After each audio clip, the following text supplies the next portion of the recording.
হেই দোস্ত, আপোনালোকে জানেনে কোৰ্ট অৰ্থাৎ আদালতত দোষীক ফাঁচীৰ শাস্তি দিয়াৰ পিছত কোৰ্টৰ জাজজনে কলমৰ নিফটো কিয় ভাঙি দিয়ে? এইটো আচলকৈ নেদেখিলেও আপোনালোকে নিশ্চয় পুৰণি হিন্দী চিনেমাবোৰত এইটো দেখিছে। আপোনালোকে জানেনে কিয় কলমৰ নিফটো ভাঙি দিয়া হয়? যদিহে নাজানে তেন্তে ভিডিঅ'টো শেষলৈ চাওক, আপুনি গম পাই যাব কিয় এনেকুৱা কৰা হয়। বন্ধুসকল, ভাৰতত কলমৰ নিফটো ভাঙি দিয়াৰ প্ৰথা ব্ৰিটিছসকলৰ শাসনকালৰে পৰা চলি আহিছে আৰু আজিও দোষীক মৃত্যুদণ্ড দিয়াৰ পিছত এইটো কৰা হয়। ব্ৰিটিছ শাসনকালত বহুতো ভাৰতীয় বীৰ যোদ্ধাক ফাঁচি দিয়া হৈছিল, কিন্তু ভাৰতত পোনপ্ৰথমে 1949 চনত ফাঁচীৰ শাস্তি দিয়াৰ পিছত এইটো কৰা হৈছিল। ভাৰতত 1949 চনত মহাত্মা গান্ধীৰ হত্যাকাৰী নাথুৰাম গডছেক মৃত্যুদণ্ড দিয়া হৈছিল। গডছেক পাঞ্জাৱ হাইকোৰ্টৰ দ্বাৰা ফাঁচীৰ শাস্তি দিয়া হৈছিল। তেতিয়াৰ পৰা ভাৰতত ফাঁচীৰ শাস্তি দিয়াৰ পিছত কোৰ্টৰ জাজজনে কলমৰ নিফটো ভাঙি দিয়ে।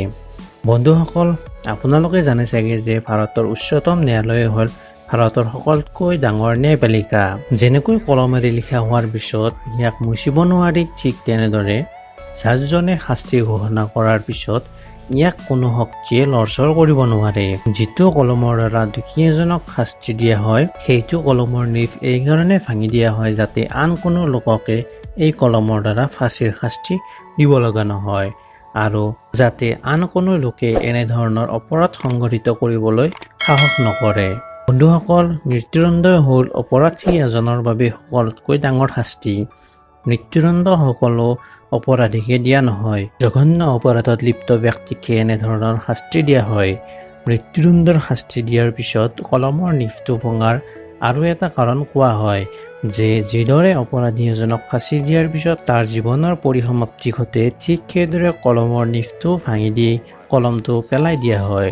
ন্যায়ালয়ত দোষী এজনক মৃত্যুদণ্ডৰ শাস্তি দিওঁতে জাজজনে চাইন কৰা কলমটোৰ নিফটো ভাঙি দিয়াৰ আৰু এটা কাৰণ জানিব পৰা যায়। সেই অনুসৰি এইটোৱেই সেইটো কলম যিটো কলমে অপৰাধীজনৰ মৃত্যুদণ্ড লিখিছে। অন্যৰ প্ৰাণ লোৱাৰ কাৰণে জাজজনে কলমটোৰ নিফটো ভাঙি দি সেই পাপৰ প্ৰায়শ্চিত্ত কৰে বুলি কোৱা হয়। আশা কৰোঁ বন্ধুসকল আপোনালোকে কথাখিনি জানি ভাল পালে। যদিহে ভাল পালে তেন্তে ভিডিঅ'টি লাইক কৰিব আৰু লগ বন্ধুক শ্বেয়াৰ কৰি দিব। লগতে এনেধৰণৰ আৰু অধিক ইণ্টাৰেষ্টিং ভিডিঅ'ৰ বাবে আমাৰ চেনেলটো ছাবস্ক্ৰাইব কৰি থ'ব। ধন্যবাদ।